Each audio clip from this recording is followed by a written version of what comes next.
Hello, magic ರೋಡ್ಗೆ ಸ್ವಾಗತ ಸುಸ್ವಾಗತ. ನಿಮ್ಮ ಜೊತೆ ನನ್ನ ಕಥೆ ಏನಾಗಿದೆ ನೋಡೋಣ ಬನ್ನಿ. ಎಲ್ಲರನ್ನು ದೇವಸ್ಥಾನಕ್ಕೆ ಕರ್ಕೊಬರ್ತಾರೆ ಅಜ್ಜಿ. ಎಲ್ಲ ದರ್ಶನ ಮಾಡ್ತಾರೆ. ಸರಿ, ಕುಂಕುಮ ಇಟ್ಕೋಬೇಕಾದ್ರೆ ತಾಳಿ ಕುಂಕುಮ ಇಟ್ಕೊಡ್ತಾರೆ. ಸದ್ಯ ತಕ್ಷಣ ಅಡ್ಡ ಬಂದಂತ ಮಯೂರಿ ಅವಳನ್ನ ನಡಿ ದೇವಸ್ಥಾನಕ್ಕೆ ಹೋಗೋಣ, ಇಲ್ಲೇ ಬೆಟ್ಟ ಹತ್ತಿ ಬರೋಣ ಅಂತ ಅಂದಾಗ ಅದಕ್ಕೆ ರಾಮಣ್ಣ ಇದ್ದವರು ಅಂಜನು ಕರ್ಕೊಂಡು ಹೋಗಮ್ಮ ಅಂತಾರೆ. ಇದು ನಾನು ಹೋಗಲ್ಲಪ್ಪ, ಈ ಬಿಸಿಲಲ್ಲಿ ಟ್ಯಾನ್ ಆಗುತ್ತೆ, ನನ್ನ ಗ್ಲಾಮರ್ ಕಾಪಾಡ್ಕೋಬೇಕು, ನನ್ನ ಬ್ಯೂಟಿ, ನಾನು ಹೋಗಲ್ಲ ಅಂತಾರೆ. ಸರಿ, ಕರ್ಕೊಂಡು ಹೋಗ್ತಾರೆ. ಅಲ್ಲಿ ವಿದುರಾಶ್ವತ ಎಲ್ಲ ನಾಗರಿಕಲ್ಲ ದರ್ಶನ ಮಾಡ್ತಾ ಇರ್ತಾರೆ. ಅಷ್ಟೊತ್ತಿಗೆ ಮಯೂರಿನೂ ಕೂಡ ಇಲ್ಲಿ ಬೇಡ್ಕೊಂಡಿದ್ದೆಲ್ಲ ನೆರವೇರುತ್ತೆ. ಮದ್ವೆ ಆಗದಿರೋ ಮದ್ವೆ, ಮಕ್ಕಳಾಗದಿರೋ ಮಕ್ಕಳು, ನೀನು ಕೂಡ ಬೇಗನೆ ಪುಟ್ಟು ಭೂಮಿನೋ ಇಲ್ಲ ಪುಟ್ಟು ಅಜಿತನ ಬರ್ಬೇಕು ಅಂತ ಹೇಳಿ ಬೇಡ್ಕೊ ಅಂತೆ.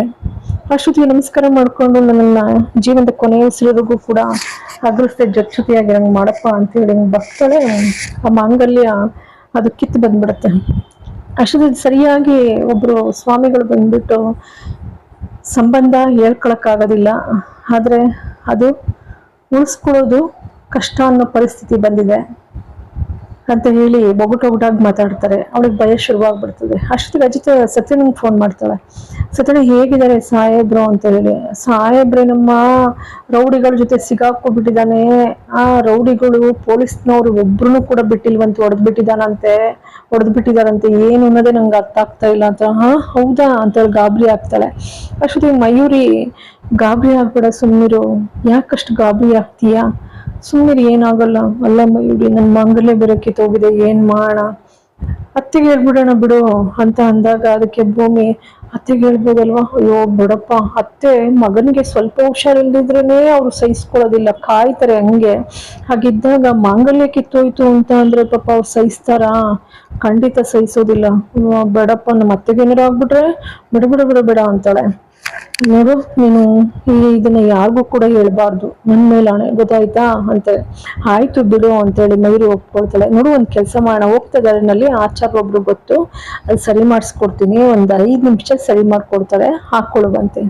ಅಯ್ಯೋ, ಸರಿ ಹೋಗುತ್ತೆ, ಆದ್ರೆ ಕಿತ್ತೋಗ್ತಾಳಿಗೆ ಪರಿಹಾರ ಅಂತ ಹೇಳಿ ಬರ್ತಾಳೆ, ಕಣ್ಣಲ್ಲಿ ನೀರು ತುಂಬಿಕೊಂಡು. ಅಷ್ಟೇ ಶ್ರವಣ, ಏನಾಯ್ತು ಮಗಳೇ, ಏನಾಯ್ತು ಅಂದ್ರೆ, ಏನಿಲ್ಲಪ್ಪ, ಎಂತದಿಲ್ಲ. ರಾಮಣ್ಣನ ಏನಾಯ್ತು ಹೇಳು ಅಂತಾರೆ. ಅಷ್ಟರಲ್ಲಿ ಪಾಪ ಕೇಶವ ರಾಧಾ ಇಬ್ರು ಕೂಡ, ಹೇಳು, ಒಬ್ಬೊಬ್ರು ಕೂಡ ಚೆಲ್ಲಾಡ್ಸ್ಬಿಡ್ತೀವಿ, ಸುಮ್ನೆನಾ? ಅದಕ್ಕೆ ಮಯೂರಿ ಅಂತಾಳೆ, ಅಯ್ಯೋ ಅತ್ತೆ, ನಿಂಗಮ್ಮಜ್ಜಿ ಮನೆಯವರು ಅಂದ್ರೆ ಯಾರ್ ತಾನೇ ಮುಟ್ಟಕ್ ಬರ್ತಾರೆ, ಸುಮ್ಮನಿರಿ, ಏನೂ ಆಗಿಲ್ಲ. ಅಲ್ಲಿ ಬೆಟ್ಟ ಹತ್ತಿದ್ವಲ್ಲ, ಧೂಳು ಕಣ್ಣಿಗೆ ಬೀಳ್ತು, ಅದಕ್ಕೆ ಕಣ್ಣೀರ್ ಬಂದಿದೆ ಅಷ್ಟೇ. ಸರಿ, ಗಾಬರಿಯಾಗಿ ನಿಂತಿರ್ಬೇಕಾದ್ರೆ ಸಂಗೀತ ಬರ್ತಾರೆ. ಸಂಗೀತ ಬಂದ್ಬಿಟ್ಟು, ಭೂಮಿ ನೀನ್ ಎಲ್ಲಿದೀಯಾ, ಹುಡ್ಕಾಡ್ತಾ ಇದ್ದೆ ಮತ್ತೆ ಅಜ್ಜಿ ಸಾಹೇಬ್ರಿಗೆ ಎಷ್ಟು ಪ್ರಯತ್ನ ಪಟ್ಟು ಫೋನ್ ಸಿಗ್ತಾ ಇಲ್ಲ ಅತ್ತೆ, ಅದನ್ನೇ ನಾನು ಹೇಳಕ್ ಬಂದಿದ್ದು. ನೀನು ದೇವಸ್ಥಾನಕ್ಕೆ ಹೋಗಿದ್ದಲ್ಲ, ಆಗ ಅಜಿತ ಫೋನ್ ಮಾಡಿದ್ದ, 10 ನಿಮಿಷ ಮಾತಾಡ್ದ, 10 ನಿಮಿಷ 9 ನಿಮಿಷ ನಿಂದನೇ ಕೇಳಿದೆ, ಎಷ್ಟು ಪ್ರೀತಿಸ್ತಾನೆ ಗೊತ್ತಾ ನಿನ್ನ.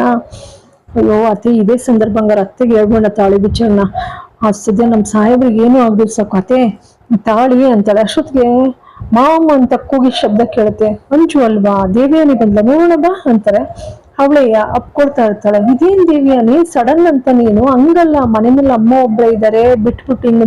ಅಯ್ಯೋ ಸಂಗೀತ ಹೇಳ್ದೆ, ನಾಟಕ ಕರ್ತಿ ಅಲ್ವ ಮೊದ್ಲೇ, ಕೇಳ್ಕೊಡ್ಬೇಕ ಕೊಲೆಗಾತಿಗೆ ಹೇಳಿದೆ, ನಾನು ಎಷ್ಟು ಹೇಳಿದ್ರು ಕೇಳಲ್ಲ, ಹೋಗ್ಬಾ ನೀನು ಅಂತ ಹೇಳಿ ಬಲವಂತ ಮಾಡಿ ಕಳ್ಸಿ. ಇವಳೆ ಹಾಗೆ ಬಂದಿದ್ದಾಳೆ ಪಾಪ, ಅಜ್ಜಿದೇನು ಇದಿಲ್ಲ.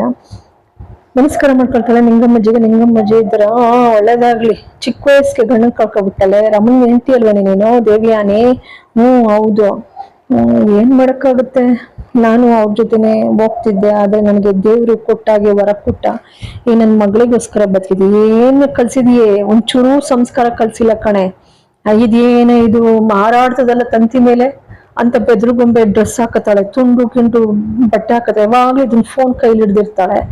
ಅಯ್ಯ, ಏನ್ ಕಳ್ಸಿದೀಯಮ್ಮ.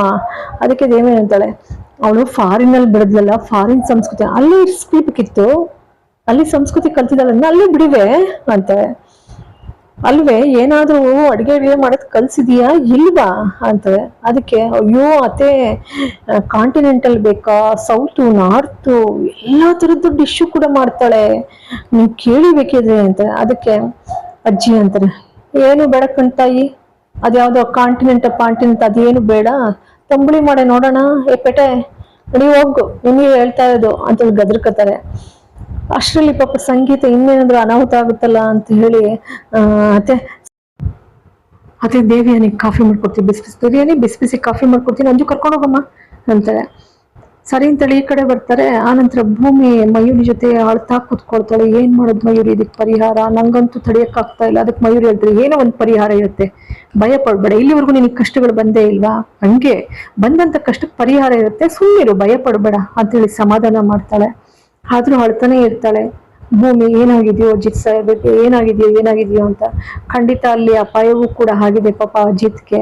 ಅದರ ಮುನ್ಸೂಚನೆಯಾಗಿ ಸ್ವಾಮಿಗಳು ಹೇಳಿದ್ದಾರೆ, ಅವಳಿಗೆ ಮಾಂಗಲ್ಯವೂ ಕೂಡ ಕಿತ್ತೋಗಿರೋದು, ಇದೆಲ್ಲವೂ ಕೂಡ ಮುನ್ಸೂಚನೆ, ಇದು ಅಪಶಕುನ.